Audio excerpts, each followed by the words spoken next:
Assalamualaikum dan salam Sarawakku sayang. Bersama saya Hafizah Munirah Maharap. Berita utama, sambutan Rumah Terbuka Tahun Baru Cina Parti Bersatu Rakyat Sarawak SUPP tetap meriah meskipun diadakan secara maya dengan barisan pemimpin di Sarawak turut sama meraikannya. Antara yang turut serta meraikannya Menteri Pelancongan Seni dan Budaya Malaysia Motek Datuk Seri Nancy Shukri merangkap ahli Parlimen Batang Sadong di kediaman beliau di Petrajaya pada Selasa.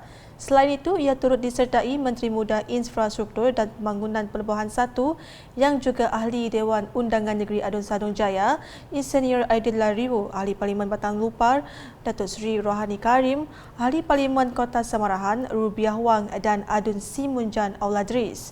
Sambutan secara norma baru itu disempurnakan oleh Ketua Menteri Sarawak, Datuk Petinggi Tan Sri Dr. Abang Abdul Rahman Zuhari Tun Datuk Abang Openg serta isteri Puan Sri Datuk Amar Jumaani Tuanku Bujang dengan simbolik menggaul yisang yang merupakan tradisi masyarakat Cina sebagai tanda kesejahteraan dan kemakmuran. Hadir sama memeriahkan majlis secara maya itu, Timbalan Ketua Menteri merangkap Presiden SUPP Datuk Seri Profesor Dr. Sim Kui Yan. Dalam perayaan itu, Datuk Seri Nancy menyambut baik mesej Ketua Menteri yang menyifatkan sumbangan masyarakat Cina dalam ekonomi negeri amat besar dan kerjasama berterusan pelbagai kaum merupakan resepi kemajuan Sarawak. Justru itu, jelasnya sokongan dalam bentuk kerjasama dan perpaduan perlu diteruskan agar rakyat dapat menikmati limpahan ekonomi dan masa depan Sarawak yang terjamin. Sementara itu, Datuk Seri Nancy memberitahu program Rintis Gelembung Pelancongan yang dilancarkan sebelum ini mampu merangsang industri pelancongan domestik negara. Menurutnya, industri pelancongan memainkan peranan penting dalam menjana pendapatan negara dan rakyat secara keseluruhannya. Berucap dalam perutusan Tahun Baru Cina 2022 pada Isnin, beliau turut mengajak semua rakyat Malaysia bersama membantu industri pelancongan Malaysia untuk pulih semula. Kepada yang jauh dan telah pun lengkap 2 dos vaksin, datanglah ke Malaysia menerusi gelembung pelancongan antarabangsa Langkawi. Kami sedia menyambut anda.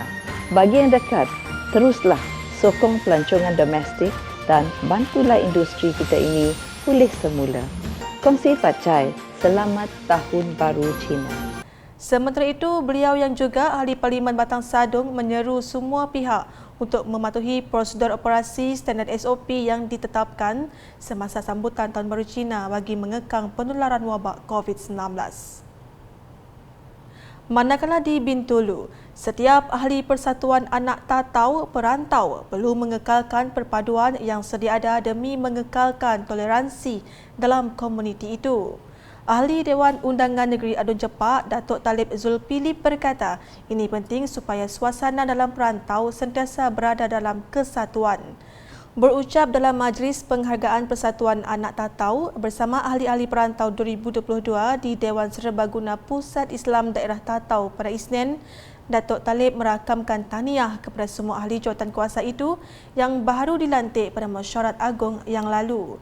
Ujarnya ahli yang baru perlu meneruskan khidmat yang baik untuk masyarakat dan mengekalkan perpaduan dalam komuniti Tatau. Beliau turut berpesan mengenai penggunaan media sosial sebagai tempat penyebaran maklumat dan fakta perlu dikongsi dan dimanfaatkan sepenuhnya. Tegasnya, penggunaan media sosial perlu digunakan secara positif agar sebarang masalah dan pertikaian sesuatu isu dapat diselesaikan dengan baik bersama agensi-agensi kerajaan. Terdahulu, Pengerusi Perantau Datuk Dr. Adi Badio Zaman Tuah meminta ahli jawatankuasa perantau merangka satu master plan yang boleh membangunkan potensi masyarakat di daerah Tatau. Seterusnya, masyarakat yang menyambut perayaan Tahun Baru Cina pada tahun ini diingatkan agar terus berwaspada dengan keselamatan diri dan orang sekeliling. Pengarah Jabatan Bomba dan Penyelamat Malaysia JBPM Negeri Sarawak Datuk Khairuddin Rahman dalam satu klip video yang dimuat naik sempena Tahun Baharu Cina 2022 baru-baru ini mengingatkan orang ramai agar mengelakkan sindrom 3L iaitu lupa, lalai dan leka apabila menyambut perayaan berkenaan. Di kesempatan ini saya ingin mengingatkan kepada rakan-rakan Tionghoa dalam meraihkan perayaan pada tahun ini, pastikan sindrom 3L tidak ada bersama kita, iaitu lupa, lalai dan leka. Hendaklah kita sentiasa berwaspada dalam memastikan keselamatan kita, keluarga kita dan jiran-jiran kita diberi perhatian. Pastikan penggunaan elektrik, penggunaan apa juga peralatan, janganlah kita leka, boleh menyebabkan mengundang kecelakaan. Sambutlah tahun baru Cina pada tahun ini dengan penuh harmoni dan pastikan keselamatan diri kita, keluarga kita dan masyarakat sentiasa diberi perhatian. Berita berikutnya, Ibu Pejabat Polis Daerah Kota Semarahan telah menjalankan operasi bersepadu cegah jenayah sempena Tahun Baru Cina 2022 pada Isnin. Operasi kali ini mensasarkan kawasan panas jenayah di sekitar Kota Semarahan dan Asajaya, terutama di taman perumahan, kampung, rumah kedai, kawasan beli belah dan institusi kewangan bermula pada jam 10 malam sehingga 3 pagi. Operasi dilaksanakan 4 pegawai kanan bersama 26 anggota dari semua bahagian dan cawangan yang diketuai oleh Ketua Bahagian Pencegahan Jenayah dan Keselamatan Komuniti ASP Austin Patrick Angkon dengan operasi merangkumi sekatan jalan raya, snap check dan pemeriksaan di premis.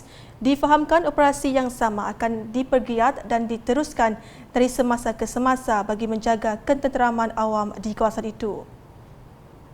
Sebelum ini, pasukan unit kereta peronda MPV Ibu Pejabat Polis Daerah Kota Semarahan telah melakukan operasi secara mengejut snap check di sekitar kawasan Taman Samarindah, Taman Sentoria dan Bandar Rial baru-baru ini.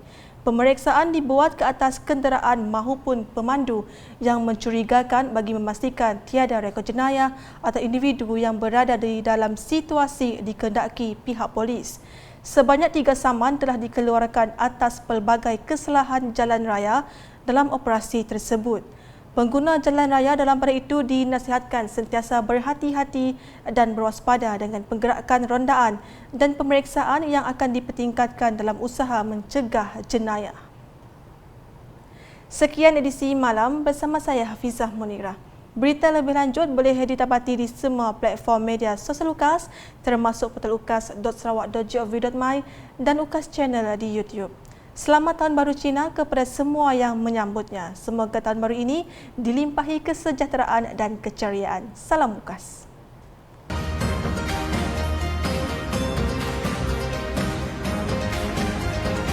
Kami dari Unit Komunikasi Awak Sarawak ingin mengucapkan Selamat Tahun Baru!